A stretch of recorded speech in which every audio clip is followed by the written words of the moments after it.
Opa, tudo bem? Eu sou o professor Leandro. A gente teve umas dificuldades de agenda. Precisei gravar essa aula no online, principalmente para que a gente não fosse perder aulas práticas que eu sei que elas são importantíssimas para vocês, para mim e também para os pacientes que nos aguardam ansiosamente. Eu vou comentar com vocês sobre depressão em pessoas idosas. Eu sei que na psiquiatria, que dentro do mesmo bloco de geriatria, vocês tiveram uma aula sobre depressão. Então, vou focar um pouco nas diferenças, né, e como a gente vai colocar também depressão dentro daquela lógica que eu tento passar para vocês em sala de aula, de aprender raciocínio clínico, tá bem? Então, vou passar os tópicos principais, tem umas tarefas depois para que vocês façam, e vamos tentar de novo no modalidade online, retomar aqui o que a gente fez durante quase 2 anos da pandemia. Os objetivos, então, quando a gente estuda depressão em idosos, é reconhecer ela como uma síndrome, que a gente pode ter diversos tipos, mas a gente pode botar doença. Então, uma doença importante, de uma prevalência significativa, a gente vai ver depois como isso oscila um pouco e por que oscila. Entender também a complexidade na causa da depressão, na etiologia, e também como é um pouco da fisiopatologia, ressaltando fatores de risco e fatores protetores. Claro que a gente vai passar isso meio que por cima, porque são assuntos muito profundos, mas são importantes para vocês terem a noção do que a doença pode causar, impactar na saúde de um idoso. Depois, identificar as principais manifestações clínicas e como fazer o rastreamento, também o diagnóstico. Isso é bem importante quando a gente vai para aquela tarefa do raciocínio clínico, né? De fazer o script da doença. Então, cada doença clínica agora, a gente tem que dar uma olhada no script dela, para quando a gente tiver o paciente na nossa frente, tiver feito a representação do problema ou a síntese do caso, que a gente consiga construir um diagnóstico diferencial. E em idosos, gente, já vou dar essa barbada, é muito comum a gente incluir depressão entre os diagnósticos diferenciais. Depois, considerar as possibilidades de diagnóstico diferencial e compreender também um pouco o tratamento, sua complexidade. Então, é um assunto bem importante, a gente não poderia deixar isso de lado. Inclusive, vocês, na prática, vão perceber como é comum os pacientes já chegarem para a gente fazendo o tratamento de depressão. Lembrando, né, que o estudo na medicina ele é sempre nessa perspectiva de estudar para o raciocínio clínico. Então, quer saber detalhe, etc., ir mais a fundo, ótimo. Mas o básico tem que estar consolidado em cada uma das doenças que vocês forem estudar. Como, por exemplo, né, a fisiopatologia, a epidemiologia da doença, os principais sinais e sintomas, como que esses sinais e sintomas se instalam, curso, a questão temporal super importante. A gente tem que aprender a usar muitos descritores, já comentei isso com vocês na aula de multimorbidade. Também saber quais são os exames confirmatórios de uma doença, ou os que a gente usa para excluir outras causas, né? Muitas doenças são, às vezes, de exclusão. E como se dá o tratamento. Esses itens que eu trouxe agora, eles formam o script da doença. Então, isso é importantíssimo que vocês comecem a fazer no estudo, tá? Então, aprender a estudar para o raciocínio clínico. Isso, gente, serve para todas as cadeiras, todas. Um pouco sobre depressão em idosos, é importante ressaltar um aspecto fundamental que é o estigma. Ou, já comentei na aula, o idadismo, o preconceito, né? Se vocês, estudantes de medicina, médicos jovens, tiverem preconceito em relação à velhice, vão cometer muito erro, né? Vão deixar passar muitos casos de doença, vão deixar de intervir quando for necessário. Então, a gente tem que sempre ficar de olho. E é óbvio que depressão não é normal, não faz parte da senescência. É um processo que vai ter a ver com senilidade, com adoecimento, caso esteja relacionado com terceira idade. Então, não é normal. A tristeza permanente é normal em pessoas idosas? Começa ali uma pergunta para instigar vocês. Claro que não. Os idosos devem ser tristes porque passam por muitas limitações, e estão próximos da morte. Não, isso é para tentar justificar aquela visão anterior de que é normal ser idoso e ser triste. Não. A depressão é por falta de trabalho, ocupação ou vontade. Isso a gente vai ouvir dos antigos, a gente pode assim dizer, né? Também nada a ver. E quando a gente tem essas crenças para a gente, é extremamente prejudicial. Então, o primeiro passo, quando a gente vai falar em depressão do idoso, é que vocês reconheçam a idade, a terceira idade, como uma época de oportunidade. Tem estudos que mostram, inclusive, que a gente pode ter um bem-estar maior ou noções de felicidade maiores com o envelhecimento. Tem uns estudos que mostram que a gente poderia ter um pico de satisfação consigo próprio com a vida aos 74 anos, né? Que de agora em diante até os 50 a gente tem uma decadência em gostar de si, em satisfação com a vida. Depois dos 50 a gente começa a ter uma mudança. Então, são estudos que às vezes vão até contra, né, essa percepção que nós temos. E falei isso mais para ilustrar, para deixar bem destacado isso, ó. Esqueçam o preconceito. As estatísticas de depressão, até tirei, limpei bastante slides em relação ao ano passado, elas variam muito. Variam porque existe a depressão, doença maior, que tem que preencher critérios, né, do CID ou critérios do DSM. Então, isso é uma situação. Existem sintomas depressivos, existe sentir triste. Então, dependendo como foi feita a pesquisa, a gente vai ter uma disparidade muito grande ali de 14 a 36, de 14 a 50% de prevalência ou de sintomas depressivos, e entra a depressão no meio. Então, um pouco confuso. Esse estudo assim, mais recente mostrou que até 14% das pessoas com mais de 55 anos exibem uma síndrome depressiva. Olha que interessante, né? Mas só 2% teria o transtorno depressivo maior, preencheria todos os critérios do DSM. Olha que interessante, né? Então, a gente já vê que é mais comum o que a gente chama de depressão subsindrômica ou subclínica em relação ao quadro depressivo de depressão maior. Conceito bem interessante em depressão para a terceira idade, que difere um pouco do adulto. Um dado interessante é que, quando a gente fala em depressão, claro, é comum a gente deixar passar esse diagnóstico em idosos, principalmente idosos homens. Eles estudos mostrando que nos Estados Unidos, idosos negros, só 16,7% receberam o diagnóstico da doença, enquanto 32% dos brancos receberam. Então, mostrando que a disparidade uma questão de raça lá muito presente. Aqui no Brasil a gente deve ter situações muito parecidas, só que a gente acaba não percebendo, né? De classe social, raça, gênero e por aí vai.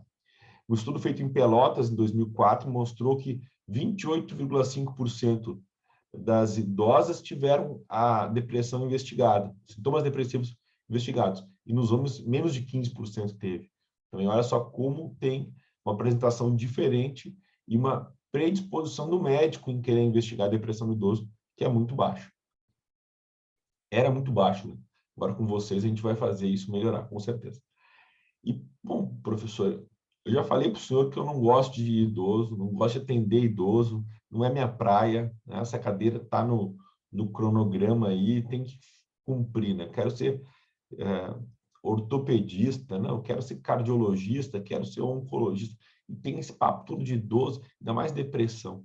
Olha, mais uma vez, toda aula eu faço isso, eu mostro o quanto é importante estudar geriatria, e os temas que a gente traz, eles são escolhidos a dedo, porque vocês vão acompanhar pacientes e familiares passando por essa situação, com certeza. A depressão no idoso, ela aumenta a mortalidade, né? Então, o paciente, ele mostrou, olha que legal esse gráfico, o idoso em verde ali, ele tem na linha verde, mostra a taxa de sobrevivência, e ali embaixo, anos depois do diagnóstico de insuficiência cardíaca. Idoso com a linha verde morre muito mais do que o idoso que dá a linha azul. O azul está na frente sempre, até que, infelizmente, no Rio Grande do Sul está uma onda meio azul. Isso não está legal. Então, olha só, o azul vivendo muito mais do que o verde. Qual a diferença dos dois? os dois com insuficiência cardíaca diagnosticada no mesmo tempo. Na linha verde tem um quadro de depressão moderada severa, na linha azul não tem. E quando a depressão é leve, tem uma redução comparado com quem não tem depressão, mas é muito melhor do que aquele que tem depressão moderada severa. Então, que interessante, né? A depressão aumenta em 80% a mortalidade dos pacientes com IC, insuficiência cardíaca, e a reinternação também, que é um marcador de qualidade do atendimento também, né? E um desfecho muito importante. Além disso, a depressão ela acelera o declínio cognitivo nesses casos. Então, cara, que esse cardiologista tem que aprender muita geriatria e aprender depressão em idosos. O pessoal da endócrino, da saúde da família, vai se deparar direto com idoso com diabetes. Idoso e diabético, gente, tem uma relação muito forte também com depressão. Eles têm um dobro de depressão comparado com aqueles idosos que não têm diabetes. Tá? E tem uma relação que mostra que cada um incremento de 1% da hemoglobina glicada, eu tenho um aumento também nos sintomas depressivos. E a depressão aumenta em muitos riscos de complicações da DM2. Podemos chegar aí a 4,68%, né, o odds ratio, desse aumento dos riscos. Então, uma relação bem importante, né? A gente estudou na aula de demência como era importante rastrear demência nos pacientes com diabetes. Agora, como é importante também ficar atento aos sintomas depressivos desse paciente, que às vezes pode estar quieto, ele pode estar mais assustado e tudo, né? E a gente muito focado ali em exames e deixar passar um quadro depressivo comórbido. A doença de Parkinson é muito comum, depressão. A depressão dos sintomas não motores da doença de Parkinson. Em doenças coronarianas também, a gente vai ter uma prevalência alta de depressão no idoso. Pacientes com câncer, da mesma maneira, em especial o câncer de próstata. Câncer de pâncreas. É muito comum o quadro do câncer de pâncreas entrar, né? Com emagrecimento, etc. e tal, e sintomas depressivos. Então, ficar bem atento a isso também. Existe um tipo de depressão chamada depressão vascular, que é muito ligado a AVC ou outras sequelas isquêmicas, outras lesões vasculares do cérebro. Então, muito comum o paciente ter um AVC e em um ano após o AVC ele ter um quadro depressivo. Pacientes com dores crônicas também têm uma relação muito forte com depressão na terceira idade e também DPOC. Então, olha só como é importante a gente, enquanto especialista, enquanto clínico geral, enquanto geriatra, saber sobre depressão em idosos. Existem diversos fatores de risco que aumentam, né, a predisposição dos idosos para ter um quadro depressivo, né? Fatores que predispõem, fatores de risco, né, próprios dos idosos, como eventos de vida negativo, como perdas de cônjuge, perdas de filho, que é algo sempre muito triste, né? Doença física, baixo suporte social, isolamento social, dificuldades financeiras, que é muito comum na realidade do idoso brasileiro, a gente tem que sempre lembrar disso, né?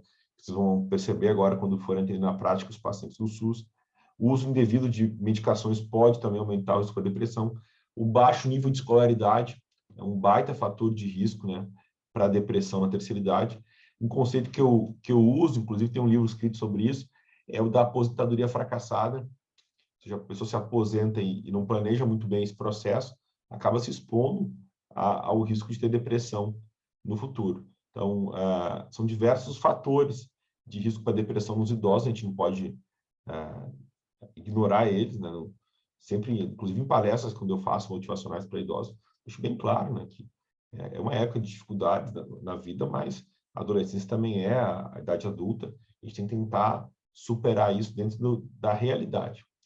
A depressão e a solidão em pessoas idosas, ela tem uma relação dupla, né? Porque a pessoa com depressão, vocês viram em psiquiatria, ela busca o isolamento social. O isolamento social aumenta os sintomas depressivos também. Então, a gente tem que ficar muito atento, sabendo que entre 15% e 18% dos idosos brasileiros vivem sozinhos.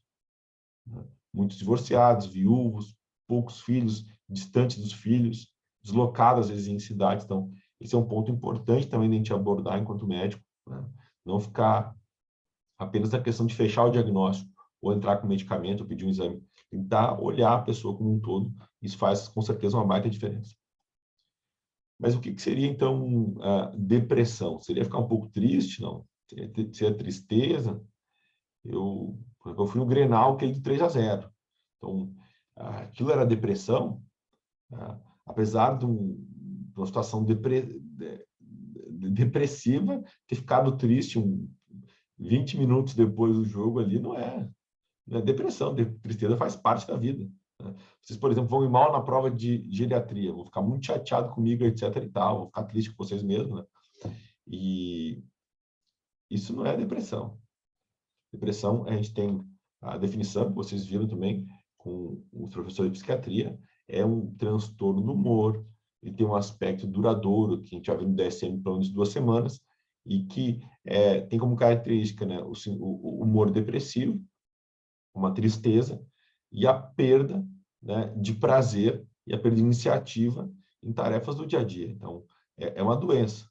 Então, a depressão, ela é uma doença que não é comum dos idosos, mesmo que o Van Gogh aí tenha retratado o idoso dessa maneira. Quais são, esse slide que eu acho muito bom, quais são as causas de depressão hoje em dia? Hoje em dia a gente é baseado no modelo integrativo. Quando eu era mais jovem, tinha uma polêmica muito superficial e boba, né, que falava, depressão é uma doença psicológica, outros, depressão é biológica. Ficava tipo uma guerra de teorias. Hoje a gente sabe que está tudo misturado, né? Aspectos biológicos, com certeza, tem relação com transtornos mentais, com adoecimento mental. A gente vê isso no alcoolismo, em transtorno bipolar, também um pouco em depressão. A gente sabe mais também que tem fatores sociais que precipitam, predispõem ou protegem aspectos da personalidade da pessoa também, como ela se constituiu, vai favorecer ela ter depressão ou proteger. Reações únicas ao estresse ao longo da vida, uma questão aí biológica, né, de uma marca de um grande estresse, fazer as próximas reações serem também exacerbadas, isso acontece. Fatores cognitivos, eu acabei de falar de escolaridade, ou de crenças, etc. e tal. Então, também, de formas de pensar, de encarar os problemas, isso influencia o surgimento de depressão e as dificuldades na recuperação, e a exposição a eventos estressantes. A gente vai ter pessoas super resilientes, sem histórico genético, nada, mas que a vida vai botar ele em situações que podem causar um quadro de depressão. Então, o modelo esse se chama integrativo. Esse gráfico é bastante interessante, vocês podem olhar com calma depois, mostrando quais são os fatores de risco ali em azul, tá? E os fatores protetores ali em amarelo, ao longo do ciclo da vida. Na aula de espiritualidade e saúde, a gente fala muito sobre o sentido da vida, ele está como fator protetor para os idosos, um contato sexual, contato sexual, né? Não, isso também deve prevenir. Contato social próximo, regulação de humor, sabedoria, né? A parte de trabalho também desenvolvida, ou voluntário, ou trabalho também como ocupação, como fonte de renda, engajamento, etc. Então, tudo isso protege. E, por outro lado, ter um transtorno de ansiedade, doenças cardíacas, insônia, eventos estressantes, redução das atividades e problemas cognitivos aumentam o risco do idoso. Então, acho bem importante a gente encarar a doença nessa perspectiva, até para a gente saber depois como prevenir os nossos pacientes, como orientar eles também, e a gente não cair no reducionismo, que é algo que a gente não precisa mais, a gente pensa mesmo dessa maneira, a gente precisa de pessoas que saibam e queiram aprender na complexidade. Um pouco sobre fisiopatologia, como eu falei, a gente não vai conseguir ir a fundo, né? Também não é minha área de expertise, mas para mostrar que na pessoa com depressão a gente vai ter ali alteração em neurotransmissores, a gente vai ter alteração em sinapse, neuroinflamação, estresse oxidativo, alteração na liberação, depois na degradação, recaptação de neurotransmissores, de fatores de transcrição intracelulares também. Então, são diversos os mecanismos ali, eu falo do BDNF, que é um fator neurotrófico que pode estar prejudicado na depressão. Então, é uma doença mesmo que muda a capacidade de enxergar as cores com brilho. O cérebro do idoso ele fica realmente comprometido e não é num empurrão, numa verbalização apenas assim que a gente vai conseguir fazer com que ele mude. Então, a gente vai ter que ter um tempo, né, e agir de diversas maneiras. E como que se chega ao diagnóstico de depressão? A gente tem alguns documentos que nos orientam a como classificar o paciente como depressivo ou não. Então, esse é um ponto importante, principalmente para... É claro que tudo é discutível em medicina, mas no ponto que a gente está no 5º semestre, é legal saber assim, quais são os critérios, quais são os sintomas, como a gente vai chegar ao diagnóstico, né? A gente usa o DSM-5 como uma referência importante para isso. Ela é uma referência muito boa para pesquisas. Na clínica, muitas vezes, a gente vai ver que o paciente não se encaixa perfeitamente dentro daqueles critérios, etc.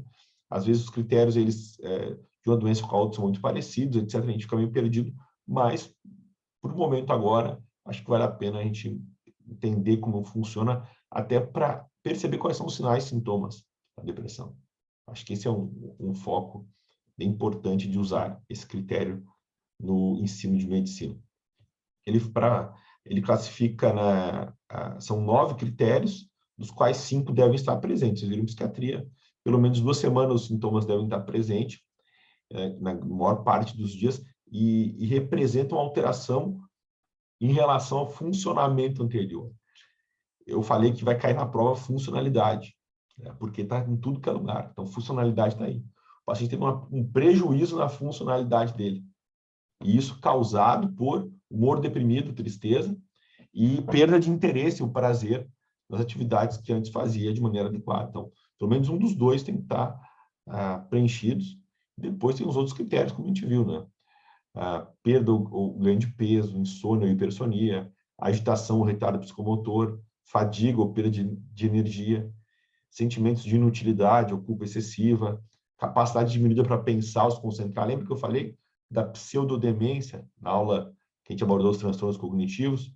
E pensamentos recorrentes de morte, de ação suicida e tal, em casos mais graves. Então, desses 9, a gente tem que ter pelo menos 5 sintomas para fechar o critério de depressão maior. Se a gente tiver por um período prolongado, eles falam em 1 ou 2 desses sintomas, e isso causar prejuízo à qualidade de vida do paciente, a gente vai falar que seria uma depressão subsindrômica ou depressão subclínica.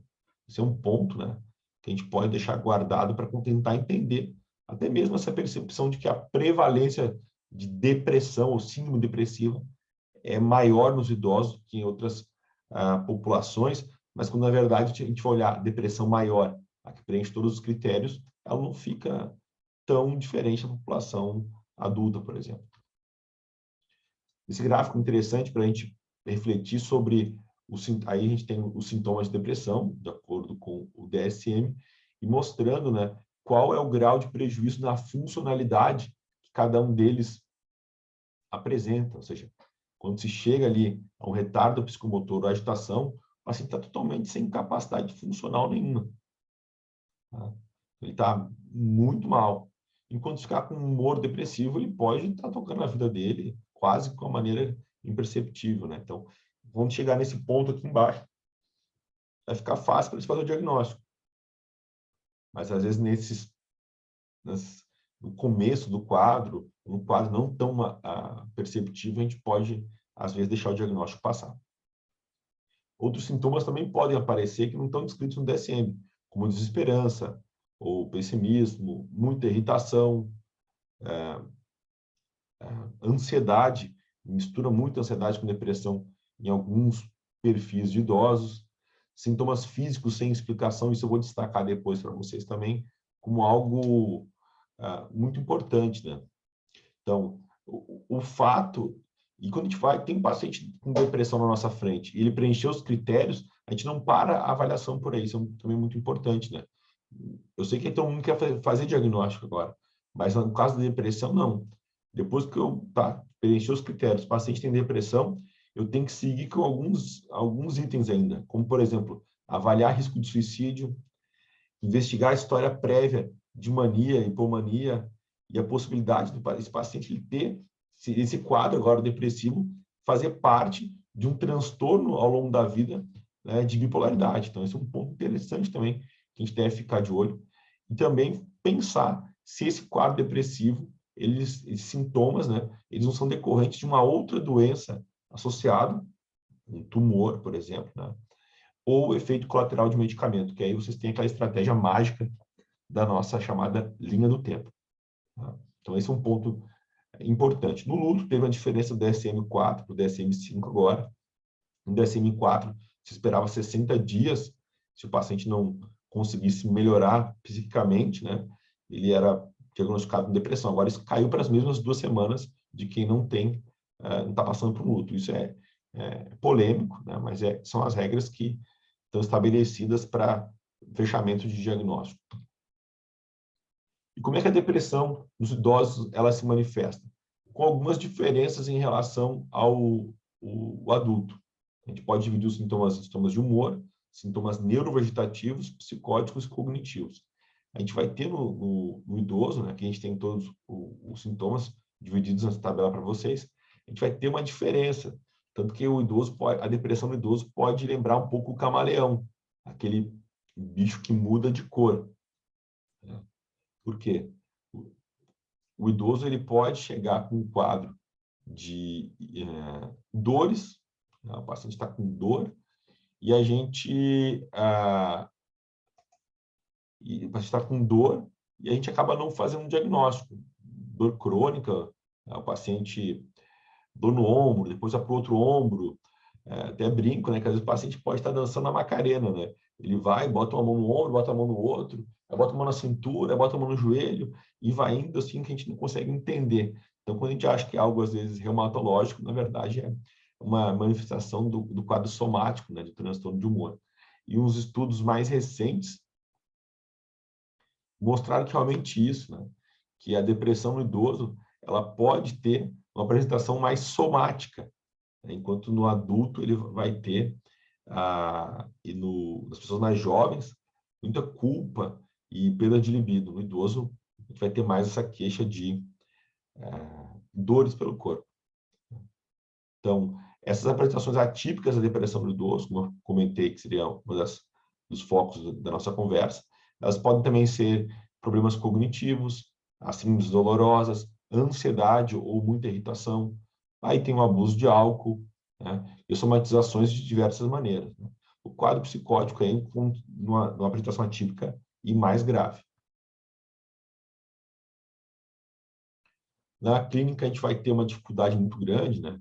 Até pode isso ultrapassar um pouco o que a gente espera de vocês no quinto semestre, a gente vai estar junto quando surgir essa dificuldade, mas é importante que vocês saibam, é um desafio muitas vezes diferenciar, né? Se é um quadro depressivo ou se é um quadro de um transtorno neurocognitivo leve ou de uma depressão inicial, porque os sintomas podem ser muito parecidos. A gente tem alguns macetes para diferenciar a depressão maior, por exemplo, a doença de Alzheimer na fase inicial ou na fase pré-clínica, que agora a gente tem também o transtorno neurocognitivo leve na fase pré-clínica. Então, o processamento das ideias, raciocínio fica mais identificado na depressão, ele fica muito chateado com seus esquecimentos, ele vai verbalizar mais conteúdo depressivo também. Então, tem algumas diferenças que a gente pode conversar também no ambulatório. Como é que a gente faz o rastreio da depressão nos idosos? Isso é bem importante, é chamada escala de depressão geriátrica. A gente tem 15, essa escala reduzida de 15, ela tem de 30 itens e tem de 15 itens. Né? Aí está para vocês. Quando a gente tem as 6 ou mais respostas para a depressão, a gente consegue chegar numa sensibilidade e numa especificidade boa, tá? Para a depressão. Então, é uma escala bastante simples, vocês podem aplicar ela na prática, junto com o minimento, o teste de relógio, etc. e tal, para tentar rastrear depressão. Não é perfeito, tá? Então, a gente vai usar ela como uma ferramenta de rastreio e dar uma ideia muito boa, assim, de tentar abordar esse aspecto do paciente. Tá? Então, lembre-se disso. Como é que eu faço rastreamento de depressão, escala de depressão geriátrica. Dessas perguntas que se tem, a que mais teria uma capacidade de apontar para a depressão é se você sente que sua vida está vazia. Geralmente, nas pesquisas, essa é a pergunta que tem um poder um pouco maior, mas sozinha ela não consegue fazer o diagnóstico. Ela sozinha não consegue fazer o diagnóstico, o rastreamento, mas outras duas perguntas tem como seguido, né? Que é tentar, que é o PHQ-2, é um instrumento de rastreio, que ele tenta perguntar nas últimas 2 semanas, né? Como tem sentido chateado, depressivo, sem esperança, ou tem ficado chateado por ter menos interesse ou prazer fazendo as coisas. Tu pontua de 0 a 3, né? E se o paciente tiver 3 ou mais scores, tem uma probabilidade aí de chegar ao diagnóstico de depressão de 75%. Então, isso assim, mais direto, né? Um assunto bacana, vocês podem perguntar para os professores de psiquiatria, ou ler também, é a chamada tríade cognitiva de Beck na depressão. Legal trazer isso para vocês entenderem a cabeça de alguém com depressão. Não sei se vocês já tiveram depressão ou conviveram com alguém. Essa tríade negativa é interessante, né? Porque a pessoa com depressão ela vai ter uma visão negativa dela mesma. Então, tudo que tem a ver com ela não presta. Ela é a pior pessoa do mundo. Depois, ela tem uma visão do mundo também muito negativa. O mundo é um lugar ruim. Se ela ficar assistindo o Globo News um domingo inteiro ou um dia inteiro e tal, e ficar vendo em rede social, pode ser que ela tenha até motivo para achar que as coisas não estão legais, né? Mas a pessoa depressiva ela vai ter essa visão do mundo como negativa também. E o futuro da mesma forma. Então, por isso que a tríade cognitiva da depressão, a pessoa ela se enxerga mal, ela tem uma autoestima muito baixa, o mundo não está legal, os outros também não são fontes assim de alegria, o mundo não é um lugar bom, e o futuro é um buraco negro, péssimo, né? Uma parede na frente da pessoa também a gente pode interpretar assim. Então, às vezes o paciente está na nossa frente, ele encara as coisas dessa maneira. É importante falar um pouco sobre o diagnóstico diferencial que a gente vai ter com transtorno de ansiedade, tá? O início de um quadro demencial, comprometimento cognitivo leve, demência, distimia, aí outros transtornos de humor, né? Transtorno de ajustamento, muito comum, que é a resposta com desajuste, né, a um estressor que ele é bem identificado. A bipolaridade, transtorno de humor bipolar, transtorno de personalidade. Aí começam também outras doenças clínicas que a gente sempre tem que ficar atento quando vai atender um paciente idoso com depressão. Tá? Olhar o paciente como um todo, isso é bem, bem importante. Da linha do tempo, a gente aprende muito a ver quando o paciente começou com o uso de certos medicamentos. Então, existem medicamentos que podem provocar depressão. Nesse tempo, teve um quadro de uma depressão aguda que começou há 10 dias atrás, ou 7 dias, comentei com você em sala de aula, o paciente estava tomando um xarope para tosse, era o COID, que tem lá dexclorfeniramina, né, que é o polaramine, que é um antistamínico, tomando 3 vezes por dia, desencadeou na idosa um quadro de depressão aguda. Então, não era depressão, era uso de medicamento que estava causando depressão. Tá? Então, existem diversos outros que podem causar essa mesma clínica. Então, é importante a gente avaliar os... Estava procurando a lista aqui, não tem os antihistamínicos, tá? Mas da mesma linha, por exemplo, fica fácil de vocês compreenderem do Dramin, né, do dimenidrato, que causa sedação, aí o paciente vai ter uma clínica de depressão quando não tem. Então, é importante verificar os remédios, e aí a linha do tempo é fundamental. A linha do tempo é fundamental para avaliar remédios, para avaliar possibilidade de outras doenças, para avaliar também o histórico psicológico, psiquiátrico do paciente, né? Se já teve um quadro parecido antes, aí vai ter uma macete que vocês vão aprender quando forem doutorandos. Qual remédio usou, então já é um remédio que a gente pode pensar em usar de novo. Quando usou um remédio, o que aconteceu? Fez virada maníaca ou não fez, etc. Então, tudo isso é importante a gente botar numa linha do tempo, colocar na cronologia esses fatos, para que a gente consiga depois fazer um raciocínio clínico melhor e acertar as condutas com o paciente. Um dado importante é que a depressão que ela começa de início tardio, mais 70 anos principalmente, ela está muito relacionada com conversão para demência. A pessoa nunca teve depressão na vida. Não tem motivos aparentes para ser, né? Tipo, não é nem colorado aqui. E começa a ficar depressivo, que estranho, né? Então, tem que ficar muito atento, principalmente se essa depressão estiver associada com problemas cognitivos. Então, a gente fica de olho que tem um risco muito aumentado para ele vir a ter um problema cognitivo mais sério. E é nessa relação, por que a depressão de início tardio teria uma relação com aumento para casos de demência? Tem a ver com, como se diz, um cérebro mais vulnerável, né? Com neurodegeneração, mais doenças cerebrovasculares, inflamação crônica, isso deixaria o cérebro mais vulnerável, né, às demências. E aí teria algo que poderia proteger, seria a resiliência, né, que seria todo o conjunto de reserva cognitiva, engajamento em atividades físicas e cognitivas, suporte social e participação, que poderia contrabalancear essa progressão, né, de uma depressão na terceira idade para um quadro demencial.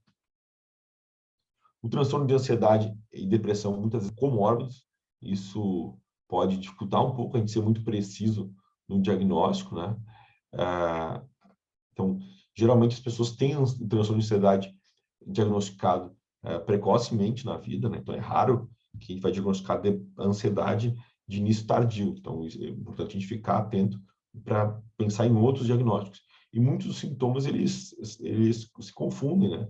Preocupação excessiva, agitação, dores físicas, inquietação, dificuldade de concentração, por exemplo, são sintomas que ficam entre os dois quadros, depressão e ansiedade.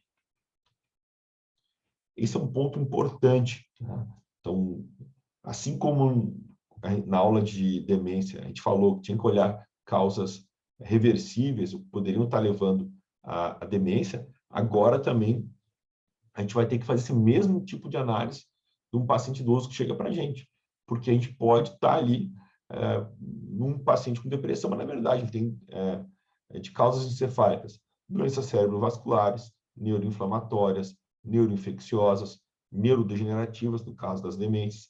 Pode ter tido um traumatismo crânioencefálico, ter feito um hematoma subdural, está ali na nossa frente, a gente achando que é depressão.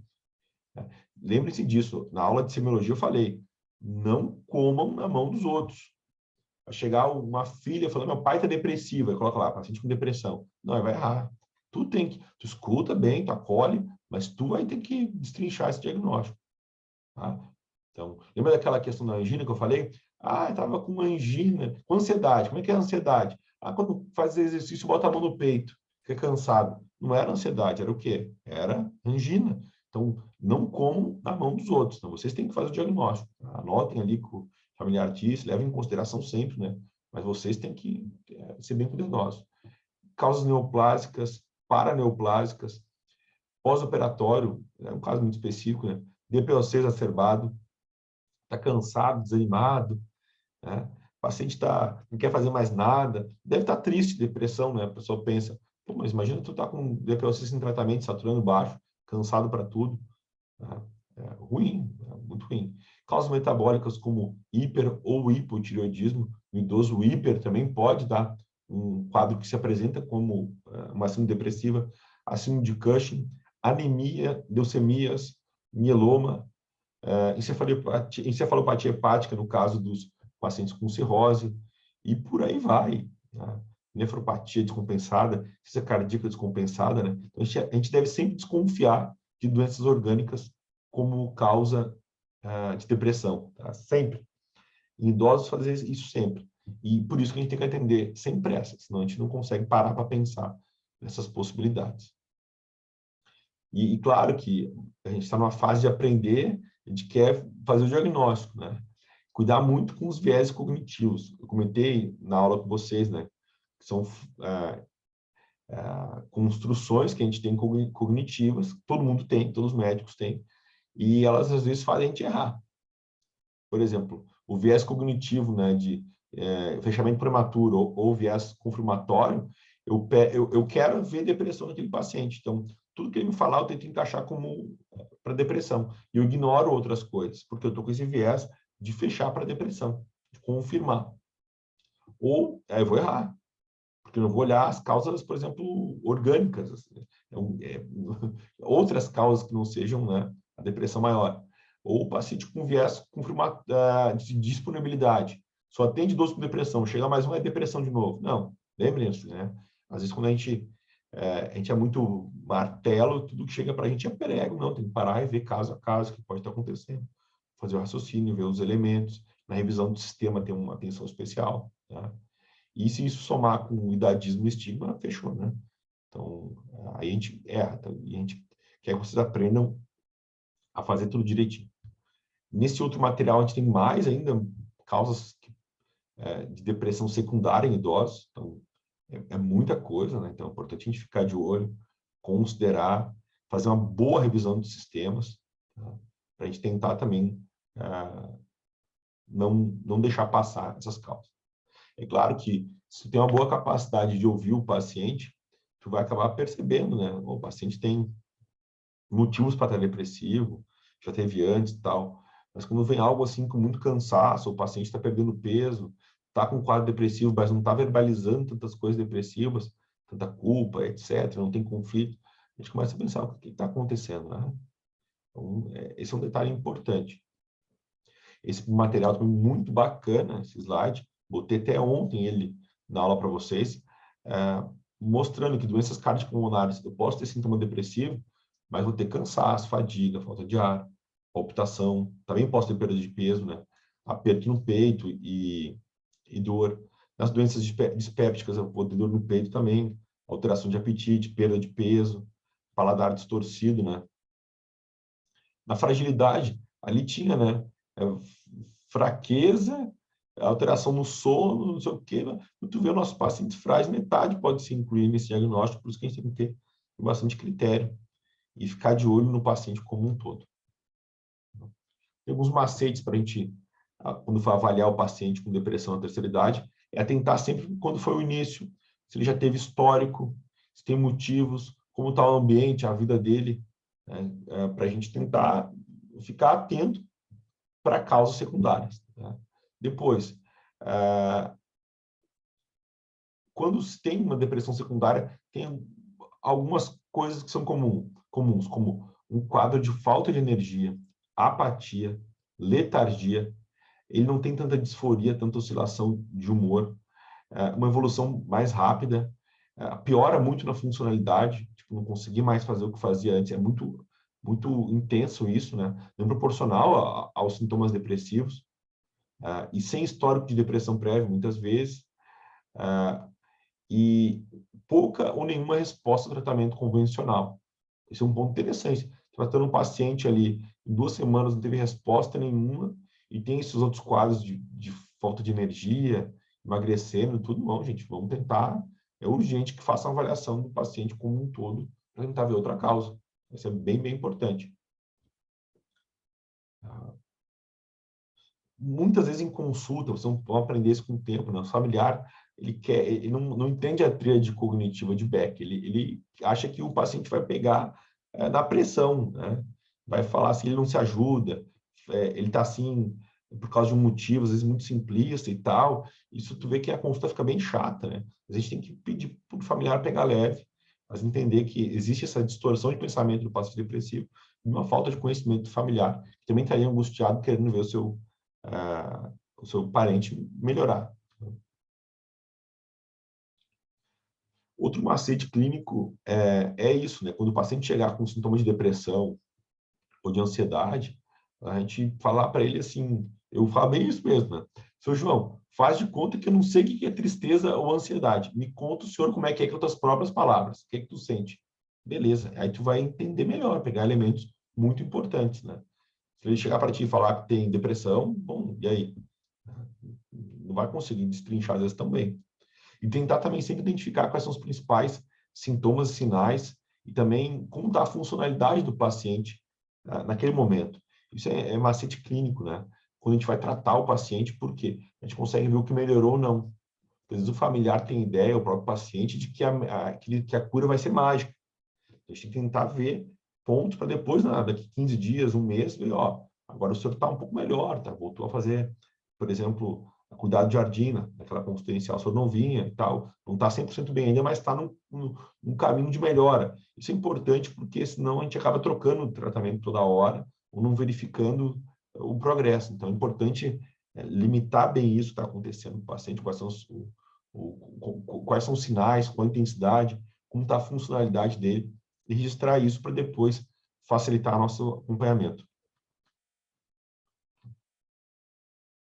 Eu vou passar para vocês assim, um pouco de fluxo, né? Eu acho que a gente tem que fazer uma ótima anamnese do paciente, história psiquiátrica, exame de estado mental, verificar o preenchimento dos critérios ou não, considerando a hipótese de depressão subclínica, né, com um diagnóstico diferencial de depressão maior, ver os sinais que apontam para diagnóstico diferencial, que a gente vai pegar na história, que a gente vai pegar na revisão dos sistemas, isso eu acho bem, na história médica pregressa do paciente, considerar, sim, exames laboratoriais e até mesmo de neuroimagem, para casos que a gente desconfie que as coisas não estão indo bem, ou que possa ser necessário excluir alguma outra doença estrutural. Tentar observar muito, alguns casos, às vezes falar com o familiar para tentar compreender, ou até mesmo com outros profissionais, pode ser interessante, e sempre lembrar também da psicoterapia, do encaminhamento do paciente com tratamento, mas também como uma forma para o médico aprimorar, refinar o seu diagnóstico posteriormente. Isso. Você vai conversar com o psicoterapeuta, e isso vai te ajudar a reforçar ou afastar ideias que tu tinha em relação ao teu diagnóstico. O tratamento de depressão na pessoa idosa tem o objetivo de alcançar remissão sintomática, promover recuperação funcional, prevenir recaídas e recorrências, atenuar, atrasar e prevenir complicações, reduzir a sobrecarga do cuidador e facilitar o uso apropriado dos serviços gerais de assistência médico-social. Devolver qualidade de vida, né, para o paciente, devolver uma perspectiva justa para ele em relação ao viver, né, que ele possa ter menos sofrimento, né, que possa, daqui a pouco, ressignificar a vida dele de alguma maneira. Sobre o tratamento, vocês viram na aula de psiquiatria. Aqui a única diferença que a gente tem no idoso é que a gente não usa com as medicações, em especial os tricíclicos. A gente usa muito pouco. Também a gente não usa fluoxetina. Na aula de farmácia eu vou te explicar o porquê, mas quem ficar curioso já pode dar uma olhadinha nos critérios de Bias-Fic. Então, isso é bem importante. A gente começa com doses muitas vezes menores, né, para justamente diminuir os efeitos adversos nos idosos. São diversos tipos de psicoterapia que a gente pode recomendar para os idosos, tem plena indicação, apesar de ser uma dificuldade muito grande, né? E nos casos de depressão subclínica, mais importante é a psicoterapia. Os medicamentos, eles entram para casos onde a psicoterapia realmente não dá certo, tá? Nos casos de depressão maior, a gente entra num tratamento duplo, né? É difícil um pouco encaminhar os pacientes para a psicoterapia no SUS por causa do acesso, principalmente, e em clínica particular, em clínica de convênios, às vezes é uma certa resistência, mas nosso dever enquanto médico é saber oferecer o melhor que tem para os nossos pacientes. Pessoal, eu vou deixar aqui para vocês uns pontos para fixação do aprendizado, né? Qual é o instrumento usado no rastreamento de depressão e a partir de qual score ele é considerado positivo, quais são os critérios diagnósticos e por quanto tempo os sintomas devem estar presentes, e como relacionar o diagnóstico de depressão em idosos com o conceito de funcionalidade. Olha aí, então, eu dei uma aula de conceito na semiologia, né, que era sobre funcionalidade. E quais as manifestações de depressão em idosos? Quais elas são? Está ali a tabela, está ali explicando, né? E como elas podem diferir daquelas do adulto. Bem interessante, né? E aqui, deixo como tarefa para vocês também tentar fazer um script de depressão maior, de depressão subclínica no idoso. Tá? Achei que fica como um desafio que vocês aprendam aí sobre aprender na lógica do raciocínio clínico. Tá bem? Pessoal, acho que assim deu para dar uma boa pincelada no assunto. Quem tiver interesse, eu peço que leia todos os slides com calma, vai valer a pena, né? A gente conseguiu fechar aí todos os itens da aula. A gente vai usar as ferramentas no ambulatório. Vai ser legal vocês verem por que usa esse remédio, por que não usa outro. Continuem com essa participação toda também lá nos ambulatórios para perguntar. E se tiverem dúvidas sobre esse assunto, encaminhem as dúvidas que eu vou responder para vocês. Tá bem? Um grande abraço e encontro vocês nas aulas.